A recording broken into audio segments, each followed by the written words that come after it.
স্বাধীনতা যুদ্ধের দিকে আমাদেরকে ঠেলে দিয়েছিল।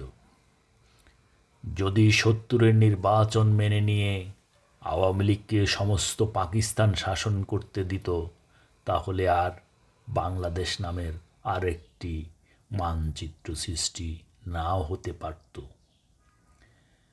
তখন হয়তোবা অর্থনৈতিক রাজনৈতিক যে বৈষম্যগুলো ছিল চরম আকারের, ওগুলো ম্রিয়মাণ হয়ে যেত।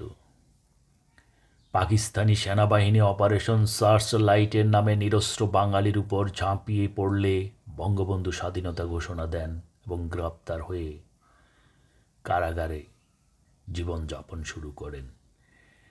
মুক্তিযুদ্ধের প্রধান দুটি ভাগ ছিল নিয়মিত বাহিনী মুক্তি ফৌজ, ইস্ট বেঙ্গল রেজিমেন্ট, এবং অসংখ্য মুক্তিযোদ্ধা ও ছাত্র জনতার সমন্বয়ে গঠিত গেরিলা বাহিনী।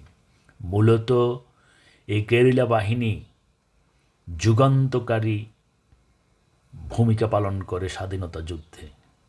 যে কোনো দেশের যুদ্ধে গেরিলা যুদ্ধ কিন্তু একটা বিশেষ রোল প্লে করে। বাংলাদেশের স্বাধীনতা যুদ্ধেও তাই হয়েছিল। ভারতসহ বিশ্বের বিভিন্ন দেশের সমর্থন ও সহায়তা এই যুদ্ধে গুরুত্বপূর্ণ ভূমিকা রাখে।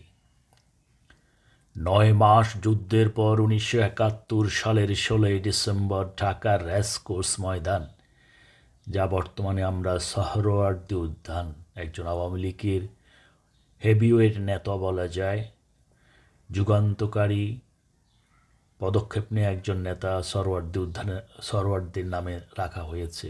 ওখানে ওনার সমাধিও রয়েছে। প্রায় ৯৩,০০০ পাকিস্তানি সৈন্য আত্মসমর্পণ করে, যা ছিল বাংলাদেশের বিজয় ও স্বাধীনতার চূড়ান্ত মুহূর্ত।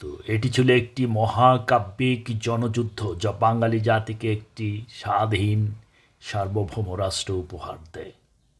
এই যুদ্ধ বাঙালির জাতিগত পরিচয়, জাতীয়তাবাদ এবং অসাম্প্রদায়িক চেতনার ভিত্তি স্থাপন করে। মহাকাব্যিক জনযুদ্ধ, এটা থেকে কিন্তু আমাদের রাজনীতিবিদদের শিক্ষা নিতে হবে। তার মানে আমাদের স্বাধীনতা যুদ্ধে মুক্তিফৌজ ছিল, ইস্ট বেঙ্গল রেজিমেন্ট ছিল, কিন্তু পাশাপাশি গেরিলা ও জনগণের যুদ্ধ। ভারতে যায় ট্রেনিং প্রাপ্ত হয়ে আসতো, কারণ যেহেতু জনগণেরই এইটা এলাকা, বাংলাদেশের যে প্রাকৃতিক বৈচিত্র্য, এটার সাথে পাকিস্তানিরা তেমন